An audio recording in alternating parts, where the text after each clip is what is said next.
Aujourd'hui, c'est toujours la petite forme, mais la recherche repart et on va parler de comment ça repart. On va parler d'un cas spécifique, celui d'une femme aujourd'hui méconnue, Sophie Uluag-Tremader. Sophie Uluag-Tremader, c'est vraiment une figure importante dans le sens où c'était une figure connue au XIXe siècle, surtout dans le milieu du XIXe siècle, mais qui fait partie de ces autrices, elle aurait dit femme auteur, complètement oubliées aujourd'hui, et qui peut ressurgir, pas forcément pour les romans pour lesquels elle a été les plus connues.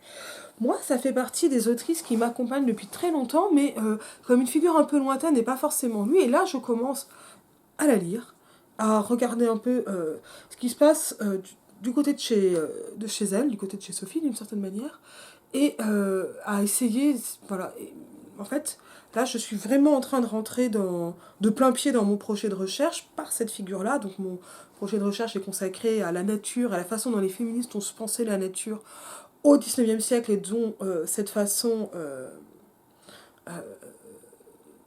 enfin comment c'est impossible qu'en nature culture est un doublé qui n'existe pas, et donc comment, avec cette grande question, comment on peut penser son émancipation quand on est quand les justifications de l'oppression n'ont ni théorisation ni porte de sortie.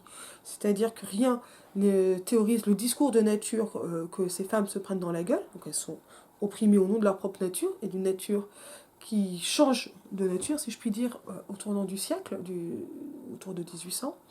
Et en même temps, il n'y a pas de porte de sortie parce que ce discours de nature, donc qui justifie les inégalités sociales, est omniprésent, mais il ne trouve pas de limite. C'est-à-dire qu'il y a une limite. On sait bien qu'il y a des choses qui sont de l'ordre de la nature et d'autres qui vont être du côté de la civilisation, de la société, de l'éducation. Mais en fait, c'est assez flou par rapport à ce qu'est nature-culture. Il n'est acquis et pas aussi bien théorisé. Nature-culture, c'est quelque chose qui se stabilise en tant que doublé conceptuel et comme ça verbalisé, explicité, au milieu du XXe siècle. Et moi, je travaille sur ce temps où c'est pas stabilisé, où ça n'existe pas, parce qu'en fait, ça n'est pas pensé. Et donc, c'est des non-dits qui ne sont pas des non-dits d'une chose qui serait cachée, comme une chose honteuse, comme des vérités cachées ou ce genre de choses, mais ce sont des choses qui n'existent pas. Donc là, donc voilà, pour moi, le non-dit, voilà, c'est pas. Ce qui fait. Le non-dit, on va souvent le mettre du côté d'une sexualité qui est gazée, voilée, recouverte du voile de la pudeur, dite à beau couvert. Là, je m'intéresse à ce qui ne se dit pas parce que ça ne se pense pas encore. Et comment parfois ça se dit sans se dire, sans. Voilà. Comment ça se tâtonne. Et ça, c'est des choses qu'on va retrouver chez Renan, même si je ne l'avais pas complètement compris quand j'ai fait ma thèse sur Renan. Et mon pari, c'est de dire bah, chez les féministes, parce que comme les féministes comprennent que les femmes, et toutes les féministes ne sont pas des femmes, sont assignées au nom d'une nature, et que cette nature change donc de nature, parce que la nature va avoir une assise légale, le code civil de 1804, le code Napoléon, est scientifique, globalement l'invention de la biologie, avec en fait ce qui va vraiment compter dans la question de la biologie, c'est l'organicisme et l'idée d'une détermination, d'une programmation interne des organismes, et donc du fait qu'on ne peut pas sortir de soi-même, ce qui va avoir un impact, enfin je déteste ce mot, mais une conséquence très forte sur la façon dont on pense la différence des sexes. Non pas comme un continuum, mais comme une différenciation, ramenée même à une différence d'espèce de temps en temps, par exemple chez Schopenhauer, par exemple chez des naturalistes, c'est des choses qu'on va trouver, ça, cette étude-là, vous avez vraiment à trouver dans La fabrique du sexe de Thomas Lacker, mais c'est donc qui m'échappe chez Viré, c'est très très clair en fait, ces choses-là, et donc avec une croyance très très forte dans les rapports entre physique et morale, qui se traduit notamment par la physiognomonie, la phrénologie ou des sciences ou parasciences de cet ordre-là, mais qui va être en fait beaucoup plus large et subtil sur la période et plus complexe que ces seules sciences ou parasciences, hein, ces rapports physiques moraux. Euh, En fait, là, hier, j'ai entendu toute une communication sur le fait que ce rapport physique-moral, il se retrouvait notamment dans la question de la beauté ou de la laideur comme adéquation à une beauté ou à une laideur morale, et comment le romantisme rebat ses cartes. Mais en fait, la première question, c'est celle de la différence des sexes, sur ça, sur la question physique et morale.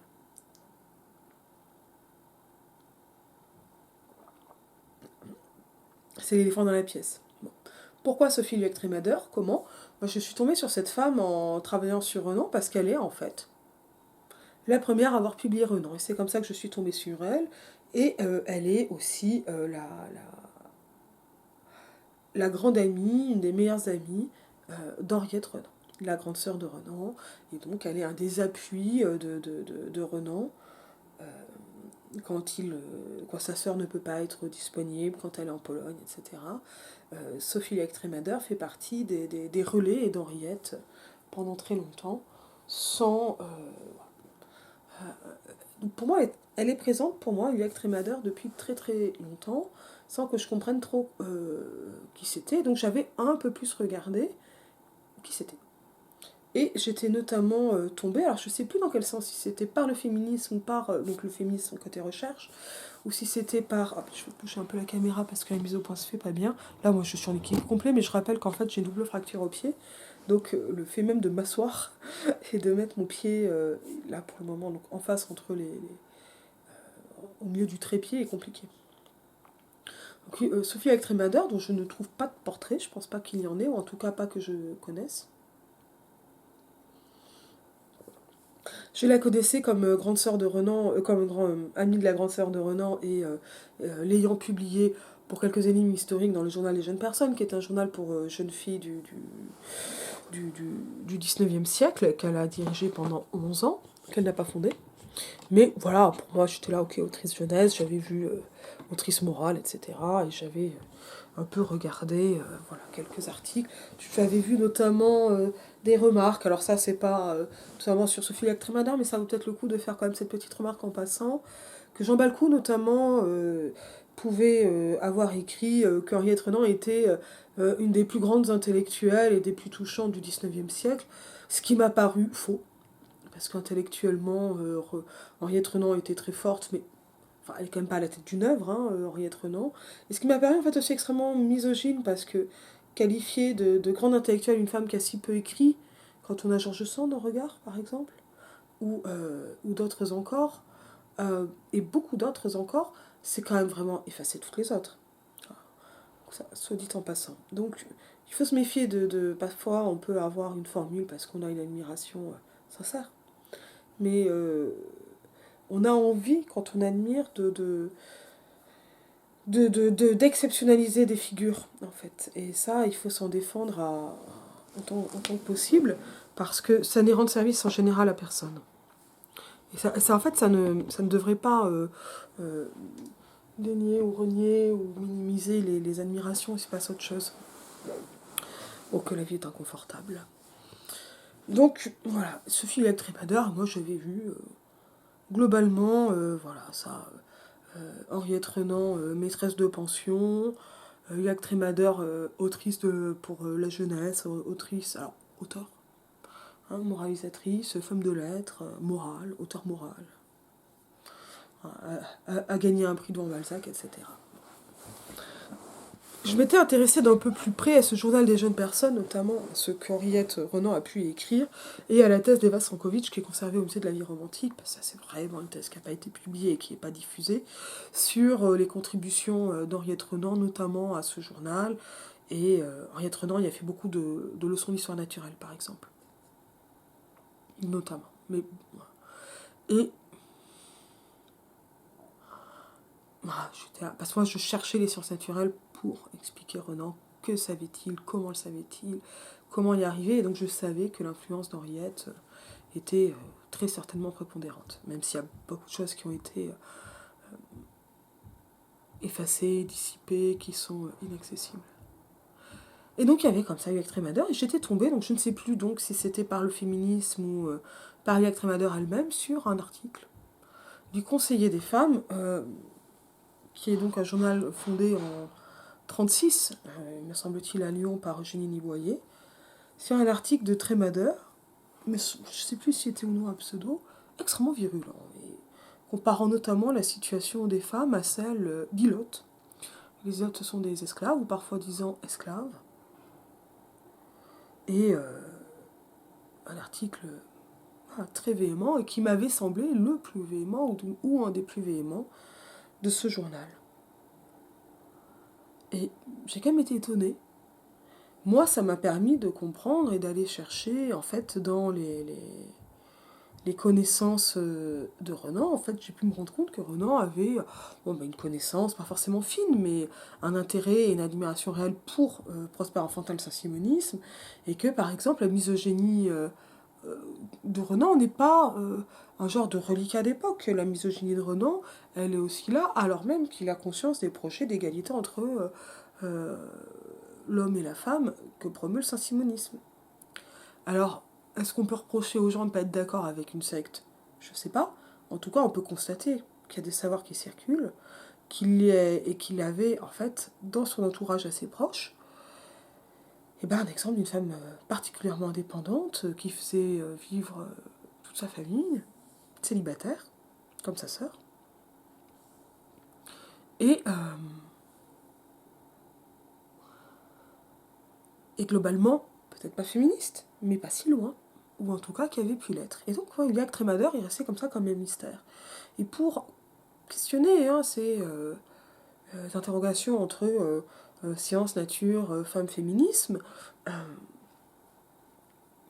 j'ai relevé comme ça quelques portes d'entrée par des grandes figures, dont Sophie Iliac Tremader. Et Sophie Iliac, elle m'a vraiment intéressée pour cette ambivalence, notamment parce que elle est aussi l'autrice d'un Émilie ou la femme auteur, ou la jeune fille auteur, je vais en parler un peu plus des livres, mais qui m'a semblé être une palinodie complète par rapport à sa propre carrière.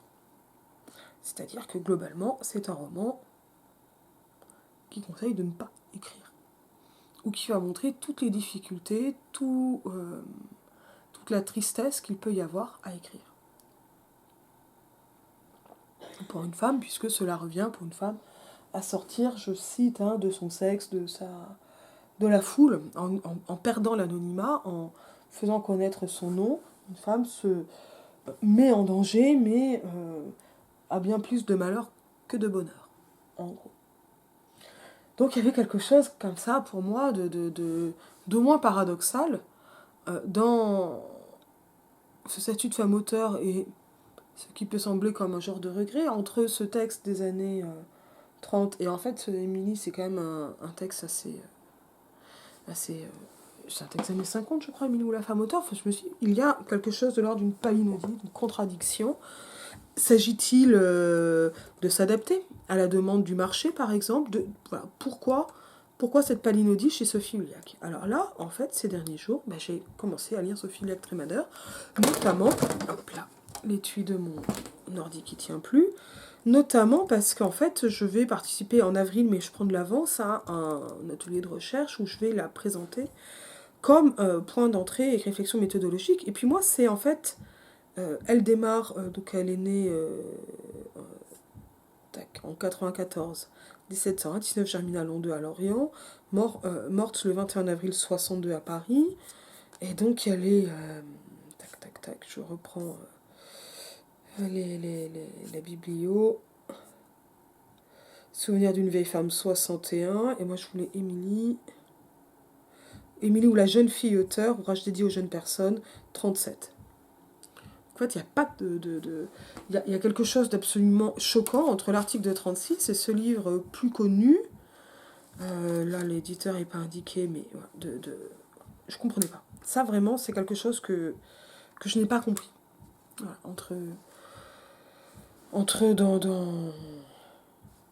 dans le parcours de Sophie Iliac. Et donc, pour moi, un des intérêts de ma recherche, c'est de ne pas étudier que des féminismes 100% féministes, sans contradiction, quoi. Ce qui est intéressant, ce sont toujours les limites, les contradictions, les radicalités, mais parce que les radicalités ne sont que rarement un terme de contradiction, et puis elles peuvent mener à penser en dehors de soi et en dehors des clous.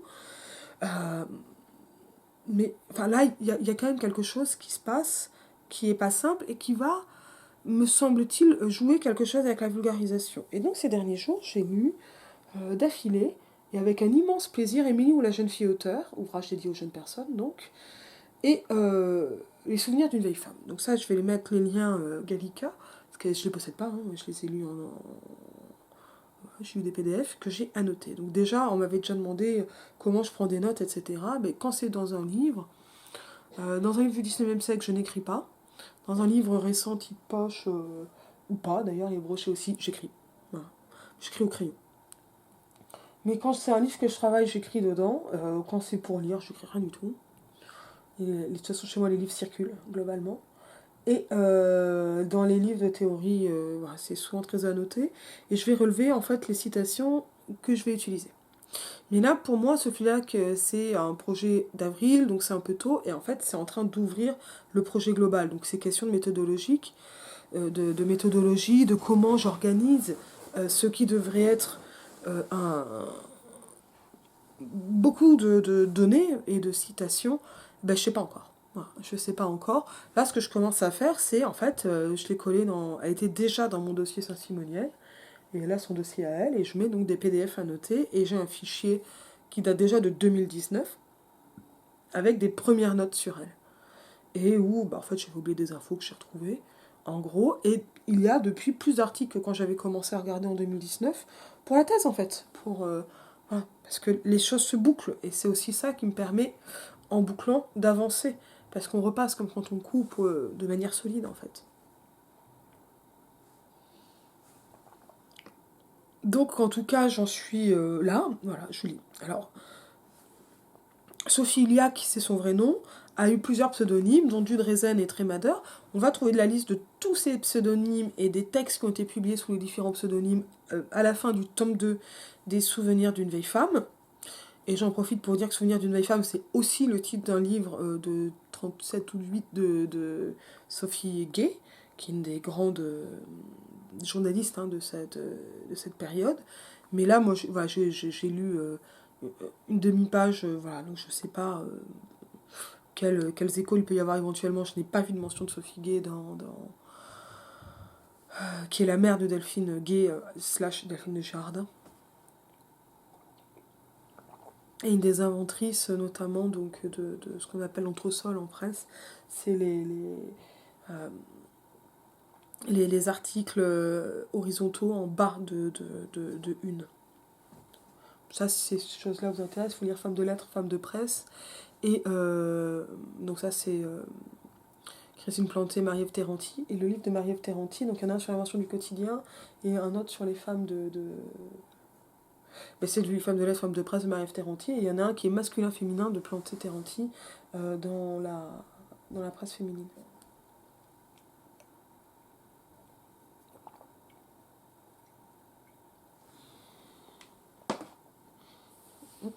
Donc en tout cas, là, voilà, les questions là se posent comme ça pour moi. Et là, en fait, je suis en train d'amasser de la donnée sans en faire encore des articles. Ce qui m'arrive pas souvent, parce qu'en général, j'écris assez directement, parce qu'en fait, ça fait longtemps que je vis sur un ensemble de textes que je connais quand même assez bien, que j'ai élargi, mais qui m'aura servi à écrire beaucoup de textes très différents. Et là, je suis en train de reprendre et d'élargir et d'agrandir et d'approfondir toute cette masse. Et là, voilà, qu'est-ce qui se passe, quel est le genre de questions, quel genre de questions on peut se poser quand on lit des textes comme ça. Donc Sophie Iliac, elle a ses différents pseudonymes, elle raconte toute sa carrière littéraire dans Souvenirs d'une vieille femme, et pas uniquement, aussi son enfance, etc. Moi, je connaissais des petits points globalement par Wikipédia, et l'article de Panier et l'article d'Henri Dubreuil, d'Isabelle Panier et d'Henri Dubreuil. Panier ayant l'air d'avoir quand même lu de bien près Henri Dubreuil. Ça, c'est des choses que je vais trouver en lien sur Wikipédia. Wikipédia, c'est très bien pour démarrer. Il ne faut pas en rester à Wikipédia. Mais vous avez souvent, en fait, quand même quelques premières réflexions. Et j'ai une idée de texte. J'ai quand même beaucoup feuilleté le journal des jeunes personnes pour Henriette Renan. Donc il y avait comme ça des choses où j'avais une impression de la connaître. Bon. Et j'avais en tête cette Palinodie, et bien sûr le Conseil des femmes, euh, fondé par Eugénie Boyer, et donc avec cette radicalité qui collait pas avec le reste. Qui colle pas avec Henriette Renan, avec cette espèce de réserve permanente qu'a Henriette, enfin voilà. Et en même temps, une énorme question, donc, qui est Uliac et Renan, enfin Henriette Renan, ont-elles eu une liaison? Est-ce que leur amitié était une amitié tendre? Enfin voilà.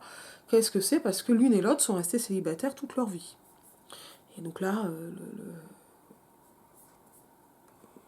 il est des interrogations là. On ne laisse, on ne on comprend pas exactement ce qui doit s'en faire. Bon, moi, voilà, donc elle est plus. C'est en tout cas quelqu'un de parfaitement ambivalent. Alors là, je vois sur Wikipédia Emilio la jeune fille auteur et Souvenir d'une femme, les mêmes ambivalences. Bon, moi, je suis partie des textes eux-mêmes. Alors, je vais retourner dans mon dossier et les réouvrir et un peu les parcourir comme ça. Donc, moi, j'ai vraiment commencé par Émilie, la jeune fille auteur, parce que donc cet atelier-là qui est en attente, c'est vraiment vulgarisation femme-féminisme. Je sais même plus ce que c'était le thème, mais moi je me souviens que j'avais dit, bah, ça sera l'occasion de travailler sur Sophie Uliac, il faut que je lance. Donc.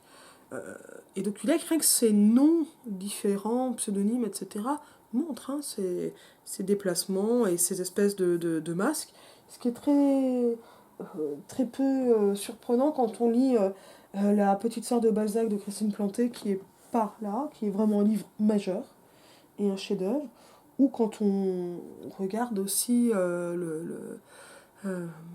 Famille Littérature, dirigée par Martine Reid en 2 volumes chez Folio. Voilà, bon.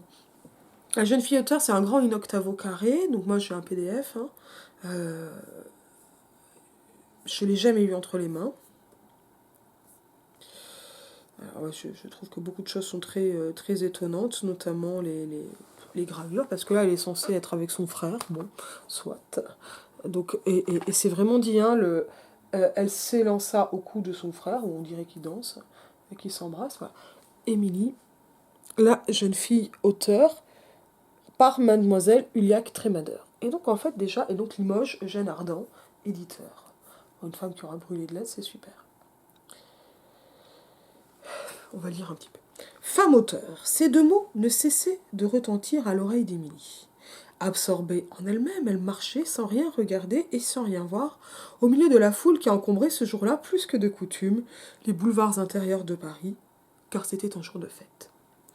Au premier mot de Madame Montigny, ancienne amie de sa mère, sur la possibilité de s'ouvrir une carrière et surtout d'être utile à son aïeul, à sa cousine Charlotte, le cœur dévoué de la jeune fille avait battu d'espérance et de joie. Travailler pour les siens, rendre à son grand-père l'aisance dont jadis il avait joui, assurer à sa cousine qu'elle regardait comme une seconde mère, un asile paisible pour le temps où, tout à fait vieille, la pauvre Charlotte serait infirme à son tour, tel était, depuis qu'Émilie se trouvait en âge de réfléchir, l'objet constant de ses désirs les plus chers. Mais lorsque Madame Montigny, après avoir fait hautement l'éloge des qualités morales et des facultés intellectuelles qu'elle reconnaissait dans Émilie, avait conclu par ces mots: la carrière à laquelle je pense pour vous, mon enfant, est celle des lettres, la jeune fille, déjà bien confuse, et ne sachant trop si elle n'avait point mal entendu, s'était écriée: moi, madame, moi, devenir femme de lettres. Et pourquoi non? Avait répondu Madame Montigny en souriant, malgré elle, de son air stupéfait. Une visite imprévue était venue interrompre l'entretien et la jeune fille avait promptement disparu. Femme de lettres, répétait-elle en marchant, avec une rapidité extrême.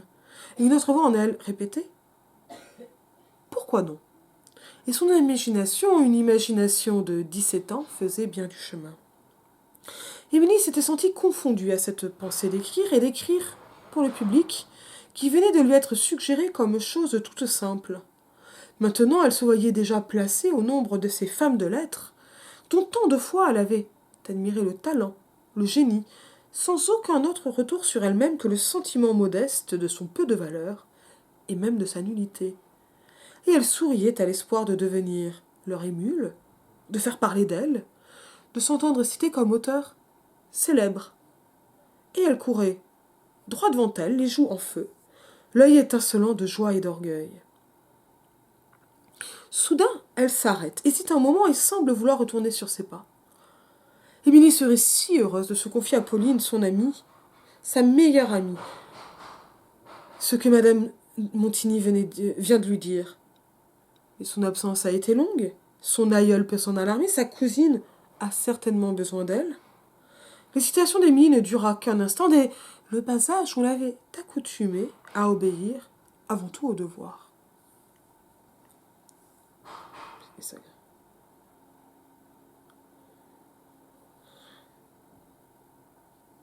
Et ça va continuer. Bon, ça c'est un incipit absolument immédiat stress où on a non pas la parole, mais le choc de cette parole, le mouvement, quelque chose qui va vraiment montrer d'emblée le tiraillement de la jeune fille, cette tension entre cette idée qu'on fait naître en elle, et ça c'est déjà en fait tout un discours de réticence et de pudeur. C'est ce qu'on appelle la figure, alors c'est l'illustration diégétique de la réticentia, la figure de réticence, qui fait qu'on ne va prendre la parole que parce qu'on y est très fortement invité. On l'avait déjà mentionné pour le page disgracié, c'est une forme de politesse, d'autant pour une femme, parce qu'on le rappelle, ce que j'aimais chez elle, c'était son silence, à propos d'Antiope Télémaque, dans les aventures de Télémaque, c'est-à-dire que la norme pour une femme, c'est pas de parler moins, c'est de pas parler. Et donc, et comment décrire ? Et donc, cette espèce d'exposition de cette ambition ne peut se justifier, ou ne va être justifiée que par une idée extérieure, Madame Montigny, et cette espèce de nécessité qu'est littéralement la nécessité. Et en fait, c'est par l'extérieur, avant d'être nourrie par l'inspiration, que la jeune fille auteur peut devenir auteur chez Uliac. Et ça, c'est quelque chose qu'on va retrouver complètement dans les souvenirs d'une vieille femme quand Uliac va revenir sur sa vie. En fait, ça c'est autobiographique. C'est autobiographique, ou en tout cas, c'est raconté comme tel, parce que Uliac raconte qu'elle a quand même écrit avant. Et donc, en fait, c'est vraiment étonnant, parce qu'Émilie ou la jeune fille auteur, c'est un livre qui va d'abord être autobiographique et puis après plus du tout, mais qui va n'avoir de cesse d'expliquer comment une jeune fille se retrouve à écrire malgré elle, en fait, sans le vouloir, mais en écrivant quand même, aimer écrire. Et c'est un livre qui est autant sur l'amour propre, l'amour de soi et le goût de la gloire, sur la nécessité que sur l'écriture et l'inspiration elle-même, qui d'ailleurs mélange un peu tout à ce niveau-là, avec cette idée qu'on ne peut pas complètement écrire sans le désir, ou sans, en tout cas sans un certain plaisir de gloire, sans forcément un désir. Mais dans le cas d'Émilie, contrairement à ce que Sophie Uliac racontera d'elle-même, on est sur quelque chose d'assez marqué. Et tout y est, d'une certaine manière. Les jeux sur les noms, est-ce qu'elle est présentée ou non, comment elle va se présenter d'abord qu'avec une initiale, comment elle va rajouter son nom, comment elle est payée, les discussions, comment elle est relue par son grand-père, quand Sophie Uliac sera relue et coachée en gros par son père. Donc tout ça se met vraiment en place, et donc en fait se construit très littéralement une carrière, parce que cette jeune fille, alors qui est présentée comme pauvre, mais qui est pas pauvre, qui est en fait une bourgeoise désargentée ou déclassée, ce qui n'est pas la même chose. Déjà parce qu'en fait elle sait lire et écrire, et parce que y a beaucoup de moments qui m'ont choqué en termes classistes, chez Sophie Uliac comme chez d'autres, c'est de dire on était très pauvres, je faisais le travail moi-même, je n'avais plus qu'une femme de peine 2 heures par jour. Pour moi, celle qui est pauvre, là, c'est la femme de peine. Donc c'est... Alors ça, c'est une réalité qu'on a vraiment oublié, que le 19e siècle a une domesticité que nous, on a externalisée, en fait, par euh, notamment les livreurs, les services publics aussi, pour la garde des enfants, ou les services collectifs, pas toujours publics. Enfin, voilà, à énormément de niveaux, et qui se retrouve aussi toujours domestique, mais la force de travail est remplacée par d'autres forces, la machine à laver, qui remplace la blanchisserie domestique, par exemple, en termes de ménage, etc. Donc voilà. Il y a quand même quelque chose moi, que je trouve extrêmement choquant que je tiens à dire, voilà, dans le fait de se plaindre, alors que c'est pas elle qui travaille le plus, enfin qui travaille le plus durement en termes physiques. Mais Sophie Liac ne va cesser de travailler, ou n'avoir de cesse de travailler. Donc là, il y a déjà toutes ces questions de c'est quoi une vocation de jeune fille et qu'est-ce qu'on va dire à des jeunes filles qui peuvent avoir envie d'écrire. Et ça, il faut le replacer dans un autre contexte pour Liac Tremader, que l'on retrouve avec sa bibliographie, qu'on a sur Wikipédia et qu'on a, voilà, comme dit dans le tome, à la fin du tome 2 des Souvenirs d'une vieille femme.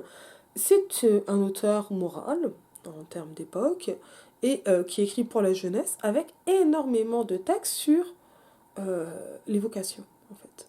Comment les vocations, comment euh, présenter des métiers. Alors non pas parce qu'on est dans un centre d'orientation, ça n'existe pas, mais parce que et l'idée de choisir son métier, elle est encore un peu étrange au XIXe siècle, même si elle arrive, parce qu'on a une des formes de mobilité sociale, mais pas du tout dans les proportions qu'on a actuellement. C'est-à-dire que nous, on va avoir des mobilités sociales qui ne sont pas des mobilités de classe, celles-ci, elles sont plutôt minimes, mais où on peut quand même avoir des mobilités qui restent relatives sur les domaines d'activité.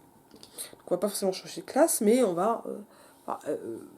et quand on regarde, les femmes sont plutôt dans les services, le tertiaire, et les hommes plus dans les secteurs primaires et secondaires, globalement, pas exclusivement, et avec des répartitions quand même toujours un peu, enfin, statistiquement très formatées, hein, enfin, qui montrent qu'on a de vrais formatages sociaux.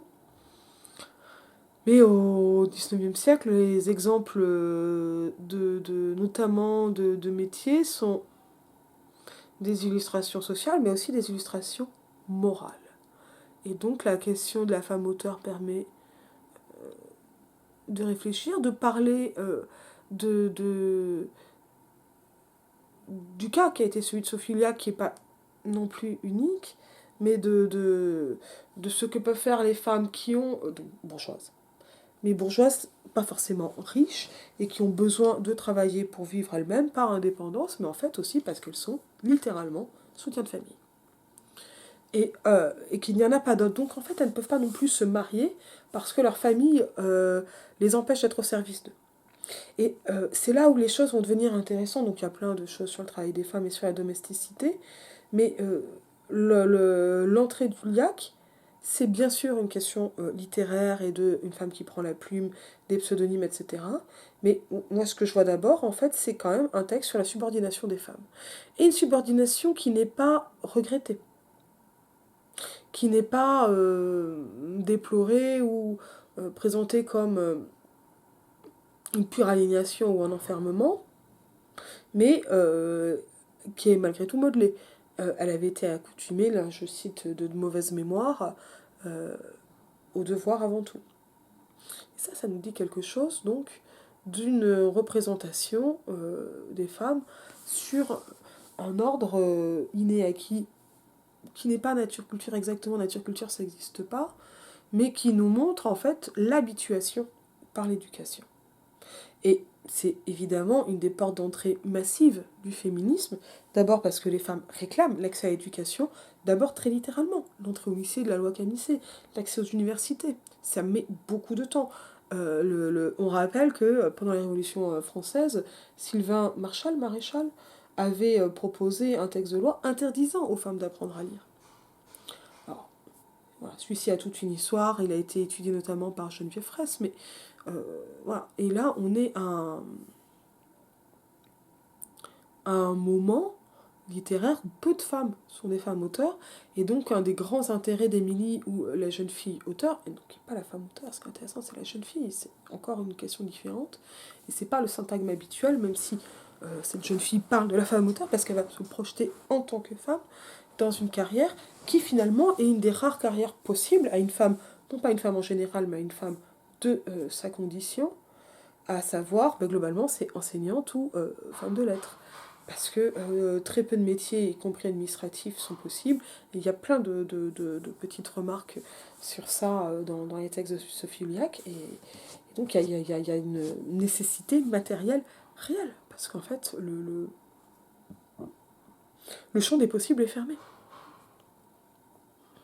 Donc elle se présente comme ayant été contrainte d'aller vers le métier des lettres, notamment parce que le métier des lettres permet par ses interruptions de s'occuper de son intérieur, etc. Donc c'est l'inverse de Virginia Woolf d'une certaine manière, ou plutôt c'est ne pouvant tuer l'ange du foyer, aménageons notre chambre à nous, hein, euh, avec cet ange du foyer pour essayer de mettre l'ange du foyer au bureau. Mais il n'y a pas de refus ou de possibilité de repousser l'ange du foyer, c'est-à-dire de fait de s'occuper de son foyer et d'un foyer d'où paradoxalement elle est la petite Émilie, pour commencer, mais dont elle va devenir progressivement chef de famille. Et toute cette progression symbolique, mais en fait qui est une progression pécuniaire, et qui va amener un changement de statut qui accompagne le vieillissement là, des aïeux, de l'aïeul, etc., mais des parents de Sophie Liac, va être dit petit à petit.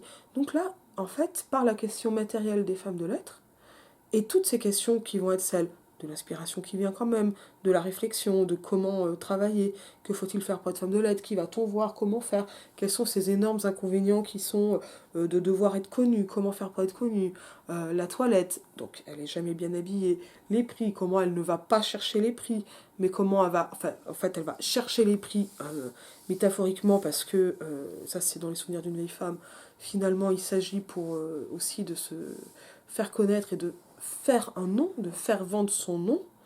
Et cela, à un moment, ça va être en faisant ce qui n'était pas si inhabituel que ça, notamment au théâtre. On fait une première pièce anonymement, et quand elle marche, on se présente. Et puis si ça ne marche pas, on se tait et on se cache derrière cet anonymat ou ce pseudonymat. Donc ça, c'est pas... donc il y a quelque chose de cet ordre-là, mais qui va durer 15 ans pour Sophie Huliac, par exemple. Et moins pour Émilie ou la jeune fille auteur, et avec cette surprise qu'Émilie, contrairement à Sophie Luac, va se marier. Mais en 37, Sophie Luac ne sait pas forcément si elle se marie ou pas, mais ça ne sera pas un mariage heureux, et ça va beaucoup correspondre globalement à ce que l'on peut savoir de la biographie par son autobiographie de Sophie Luac. On sait bien que ce qu'elle raconte elle-même, elle raconte aussi ce qu'elle veut, évidemment déjà elle ne peut pas tout raconter.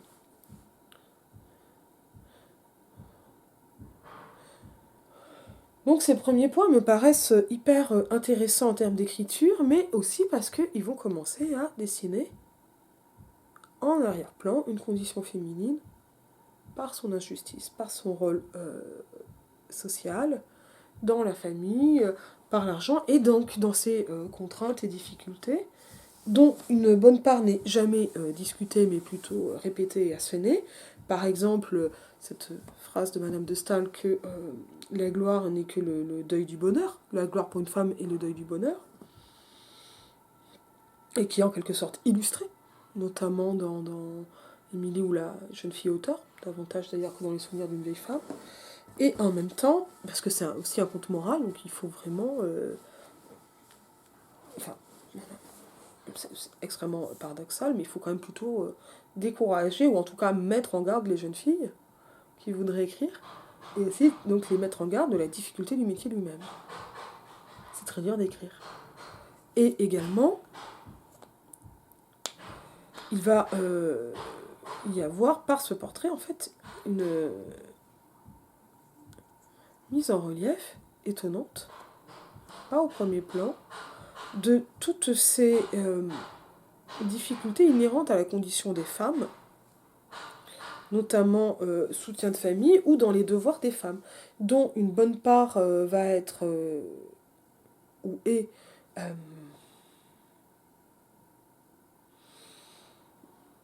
donc répétée comme voilà, cette espèce de gloire qu'il faut éviter à tout prix parce qu'il y a des devoirs de femme et il faut être femme. Mais être femme, c'est pas très clair. Être femme, c'est mettre sa famille et le bonheur de sa famille et son sens du devoir au premier plan. Et en même temps, il y a cette espèce d'habituation au devoir, à une certaine timidité et des difficultés qui sont mises en place. Et donc ça, c'est des choses qui étaient beaucoup plus claires dans ce numéro du Conseiller des femmes, que dans cette dimension arbitraire, potentiellement évitable, les difficultés mises sur la route des femmes, alors qu'Emily ou la jeune fille auteur va globalement va être un roman qui va signaler ses difficultés avec une phrase comme ça, voilà, on l'a habitué au sens du devoir. On trouve ça aussi très bien en fait de l'avoir habitué au sens du devoir parce que Emily va avoir une amie qui elle va être une grande coquette, qui va euh, qui va le payer, enfin voilà. Et donc il y a une anti-Emily en quelque sorte. En, en, en opposition d'exemple de ce qui se passe quand on n'obéit pas à ses devoirs. Mais ces devoirs-là, ils vont être régulièrement donc liés à des lois humaines ou divines, ou parfois régulièrement à ses habituations donc de l'éducation. Et donc là, voilà, pour penser ces questions de nature, là, on trouve cette espèce de difficulté, cette labilité, c'est-à-dire que ce devoir, il a une origine qui n'est pas très claire. Qu'est-ce qui explique ce devoir-là? Et en plus, avec cette surprise que finalement, Émilie, elle vit dans un monde qui est quand même hyper féminin. Et dans lequel, en fait, Sophie Liac, globalement, vit dans un monde extrêmement féminin, dans lequel il n'y a pas de frère, en fait, qui s'occupe des choses ou du reste. Et donc, il y a comme une espèce de logique au fait que les choses lui tombent dessus puisqu'elle est seule, mais qui occulte l'injustice qu'il y aurait à la même situation dans une fratrie. Mais cette injustice, de toute façon, elle est un lot commun. Dans le cas de Sophie Uliac, elle était pas fille unique, mais elle a eu deux frères décédés. Donc évidemment qu'ils ne pouvaient pas être soutien de famille. Mais, et donc cette situation aussi de fille unique lui laisse une place. Mais Émilie, elle, n'est pas fille unique. Émilie a un frère, a un grand frère, et donc elle doit aussi rendre des comptes à son frère qui est d'un avis différent, etc. Et donc il y a tout un jeu de polyphonie comme ça sur les avis entre les personnages, et on est vraiment comme dans le drame bourgeois de Diderot, à savoir que les personnages sont tous gentils. Il y a quelques méchants d'un peu loin, mais les difficultés, elles sont de l'ordre de la fatalité, ou de l'impossibilité de choisir, mais il y a pas beaucoup de gens qui veulent faire explicitement du mal pour faire du mal. Il y a des difficultés qui sont, je trouve pas d'éditeur, il est malade, enfin voilà. Donc on est vraiment sur des questions de composition finalement domestique. Voilà. Et donc c'est aussi des questions où on voit des femmes qui travaillent, littéralement, et qui travaillent aussi en tâches domestiques. Dans les souvenirs d'une vieille femme, je crois que c'est dans le tome 1, à un moment, Sophie Lel explique qu'elle repasse. Donc, voilà, elle travaille réellement chez elle. Elle fait peut-être pas tout, elle a peut-être une femme de peine, mais elle travaille quand même. Enfin, ça, c'est certain. Aussi aux tâches domestiques, aussi au sein des malades, etc. Et avec une énorme interrogation comme ça sur ce cas. M'intéresse beaucoup chez Sophie Uliac, donc voilà, évidemment toute cette dimension d'écriture, la façon dont elle est devenue une immense vulgarisatrice de l'époque. Alors elle est d'abord auteure morale, je cite avec les non-accords d'époque, ce qui m'étonne toujours auteure morale parce qu'en fait elle a le doublé épicène, elle parle des voyageurs et des voyageuses, etc. etc. de manière souvent appuyée entrepreneur et entrepreneuse en travaux. Voilà. Et elle utilise assez peu finalement le masculin générique et ça me semble être quand même pas forcément spécifique mais pas si courant. Ça, faudra que j'aille un peu fouiller. Et voilà, je vois apparaître un nouveau thème qui est celui de la prison. Celui de la prison, il rejoint complètement celui de l'éducation qui m'intéresse beaucoup pour parler de féminisme. Parce que l'éducation, elle va poser la question de qu'est-ce qui est inné, qu'est-ce qui est acquis. Et alors ça, c'est pas dans les mini, c'est dans les souvenirs d'une vieille femme. Sophie Liac raconte comment elle est devenue visiteuse de prison. Alors non pas visiteuse de détenus, mais inspectrice de prison. Et comment elle a rencontré une militante pénaliste anglaise, Mistress Fry, dont je connaissais le nom et l'existence, mais je ne savais pas qu'elle s'était rencontrée. Et donc c'est un moment où on va créer des prisons pour femmes distinctes, des prisons pour jeunes filles et pas seulement pour femmes. On commence à séparer les enfants des autres prisonniers, et en fait, tout se pose toute la question de la récidive. Donc on n'est pas du tout dans une question d'abolitionnisme, mais Uliac fait partie d'un mouvement qui veut que la prison ne serve pas seulement à sanctionner et à condamner, mais ça c'est pas remis en question, qu'on n'est pas en abolitionnisme, mais qui pose la question de la réforme morale, en fait, est-ce qu'il peut y avoir une régénération morale par la prison et comment, et avec des propositions qui sont racontées dans Le souvenir d'une vieille femme, tome 2, à savoir avoir des prisons séparées pour la préventive, que ce ne soit plus des condamnés qui fassent régner l'ordre dans la prison, mais plutôt des contremaîtres, que ce soit plutôt des sœurs que des militaires, qu'il n'y ait pas la honte du trajet public, mais des fourgons cellulaires, par exemple, aussi. Elle commence à parler aussi donc des châtiments physiques, de la nourriture qui est trop mauvaise, du fait qu'il n'y ait que du travail et un travail qui permette un profit, donc les fameux entrepreneurs et entrepreneuses en travaux des prisons. Ça, c'est des questions qui sont toujours actuelles. Et donc, elle veut permettre un temps libre aux prisonniers, aux prisonnières, pour notamment l'école, et se régénérer, et une journée libre aussi pour des raisons religieuses et morales, et des espèces d'asile de sortie de prison avant pour permettre la réinsertion en quelque sorte. Donc ça, c'est des pensées qui sont quand même nouvelles et qui nous montrent aussi à quel point le soin peut être un contrôle et le contrôle peut être du soin. Ou en tout cas se penser comme soin. Et donc, en fait, la question, là, en lisant ça, ça fait des réflexions vraiment éparses, mais j'ai vraiment pris conscience que la question de la prison est la même question que l'éducation, c'est à savoir est-ce qu'on peut changer les gens. Et c'est la même question en plus extrême, puisque condamnation, machin, voilà. L'éducation a quand même une fiction complètement fausse, mais de feuilles vierges, de tabula rasa que n'a pas la prison, qui est finalement pose la même question mais autrement, et avec la question de la punition en même temps. Et je savais que c'était une question féministe, j'avais bien repéré qu'elle avait eu ce rôle-là, mais je ne l'avais pas du tout compris. Et ça c'était absolument passionnant, cette dimension-là.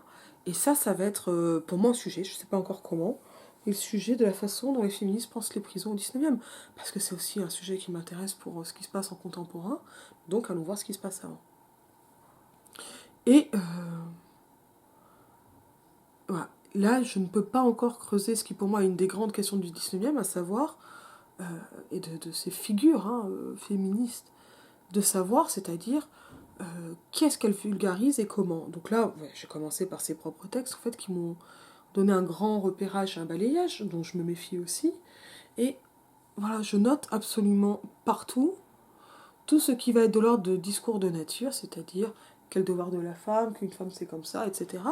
Mais qui n'est pas forcément ramené à des discours toujours naturels, ça peut être aussi des discours déontiques, c'est-à-dire d'obligation, mais morale. En fait, l'articulation physique-morale, elle n'est pas claire. Elle est complètement intriquée, chez Ulia comme chez tout le monde. Voilà. Et ça, c'était vraiment intéressant. Trémadeur, d'ailleurs, c'est un pseudonyme qui a été rajouté, et donc elle revient sur tous ces noms.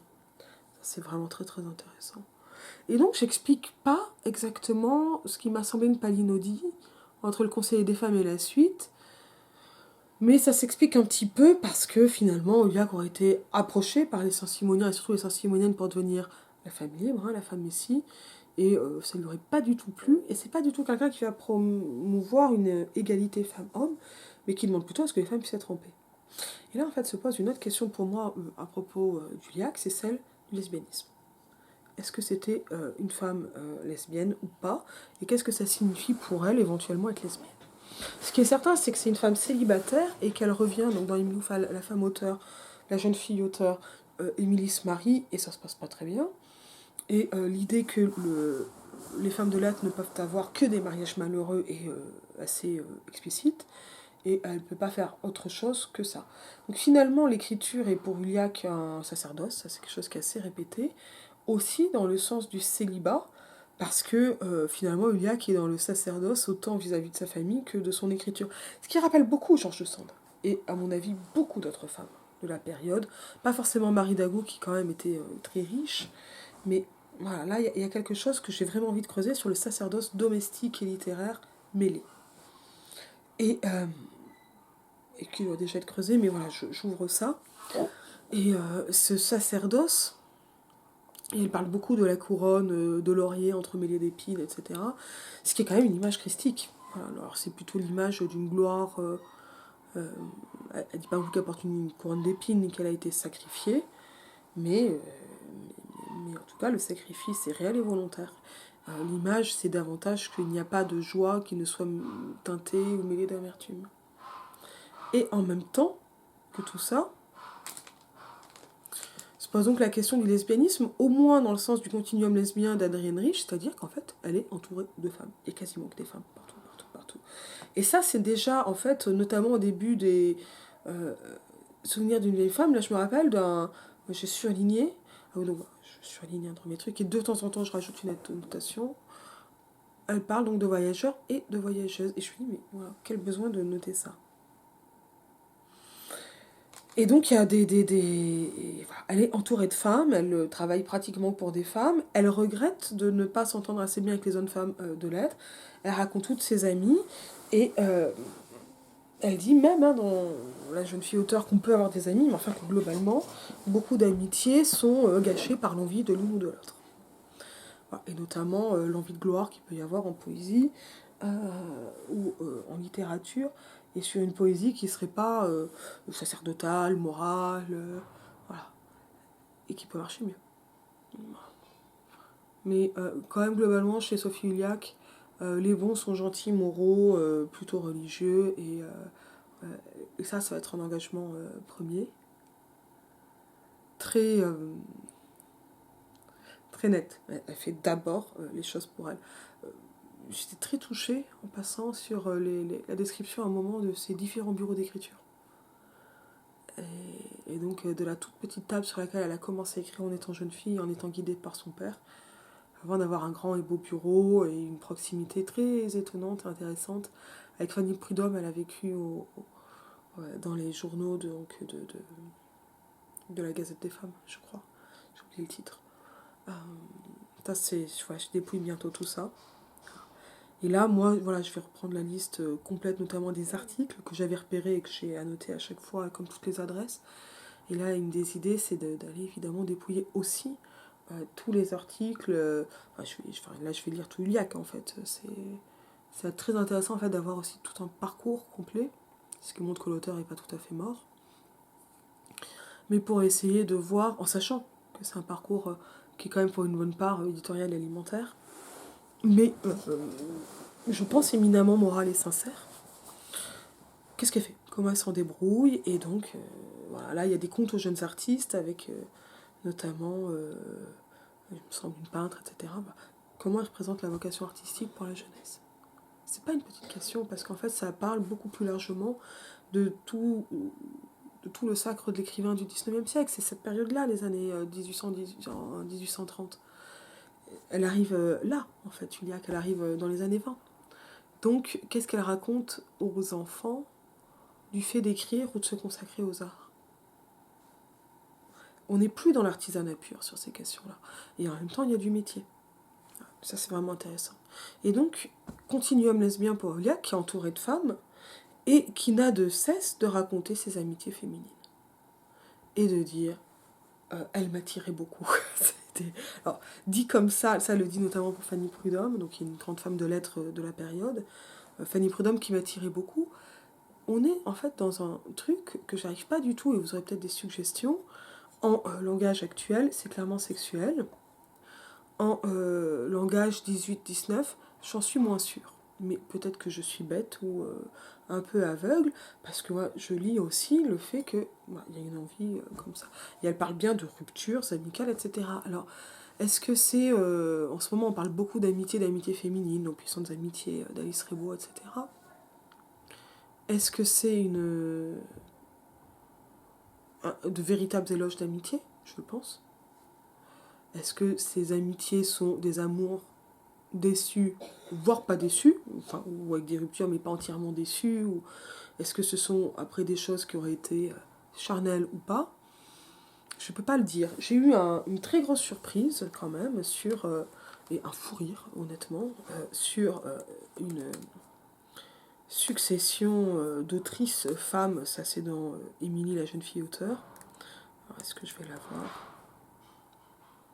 Tac. Oula. Ouais, c'est ça. Page 18, hein. Ainsi que fait Madame tac, tac, tac. Oh, ce n'est point un métier, répondait Émilie, qui relevait fièrement la tête. C'est la plus belle, la plus noble carrière.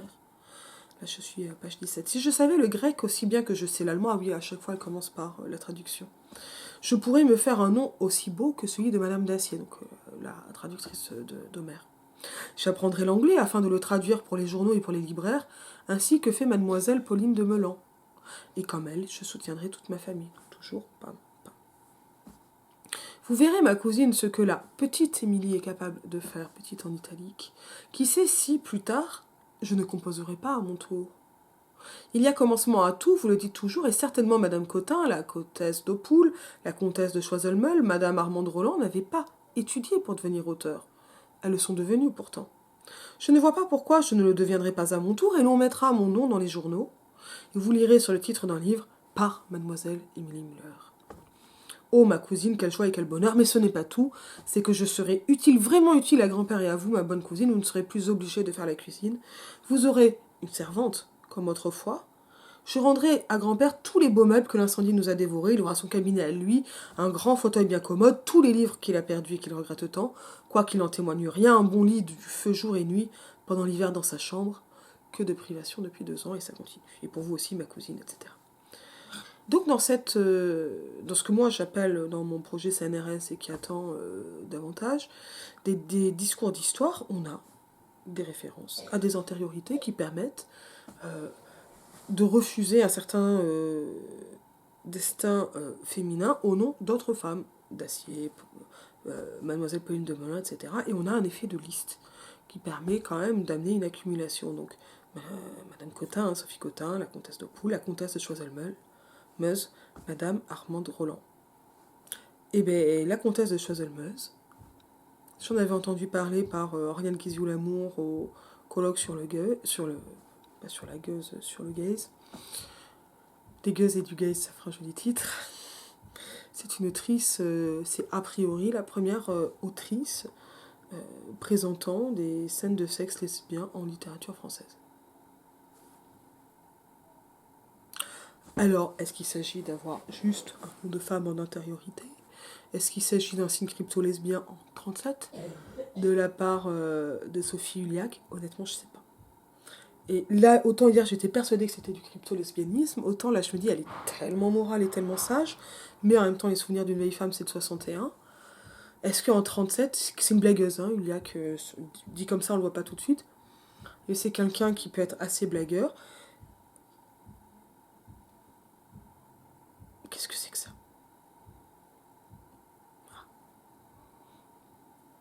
Qu'est-ce que c'est que ça? Voilà. Est-ce que c'est... J'ai du mal à croire qu'elle mette un nom d'autrice qui existe sans l'avoir lu. Mais comment elle peut mettre dans un texte pour adresser à des jeunes filles le nom de l'autrice de... j'ai oublié le prénom de Julie ou comment j'ai sauvé ma rose. Je vérifie tout ça, mais je n'en reviens pas. Vraiment, Choiseulmeul, Félicité de Choiseul-Meuse. Donc c'est le roman libertin de scène érotique saphique 1807, Julie où j'ai sauvé ma rose, qui a été condamnée en 1827, 10 ans avant. Et d'ailleurs, Félicité de Choiseul-Meuse est décédée l'année d'après. Mais ça, évidemment, elle ne le savait pas en 1937, au moment de publier Émilie. Tout l'enjeu de Julie où j'ai sauvé ma rose est que Julie ne veut pas abîmer son hymen et va faire tout le reste de ce qui est possible de faire en termes de sexualité pour sauver cette dite rose.